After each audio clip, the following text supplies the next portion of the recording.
তো আপনার মৃত্যু হলো কিভাবে? ভাত খেয়ে। এই মিয়া হ্যাজলাম করেন, ভাত খেয়ে কখনো মানুষের মৃত্যু হয়? না, আমি সত্যি বলছি, ভাত খেয়ে আমার মৃত্যু হয়েছে। আচ্ছা, ভাত খেয়ে কিভাবে মৃত্যু হয়েছে শুনি। ওরা প্রথমে আমাকে ভাত খাওয়ালো, আমাকে জিজ্ঞেস করছিল খাবার কেমন হয়েছে। আমি বললাম খুব সুন্দর হয়েছে। ওরা আমাকে বলল যে আর লাগবে কিনা। আমি বললাম আর লাগবে না।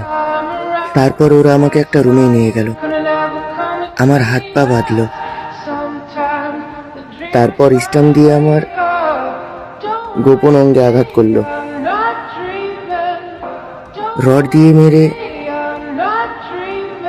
আমার হাত পায়ের আঙুলগুলো ছিন্ন বিচ্ছিন্ন করে দিল। আমি বেহুশ হয়ে গেছিলাম। আমার মুখে পানি ছিটিয়ে হোশ ফেরালো।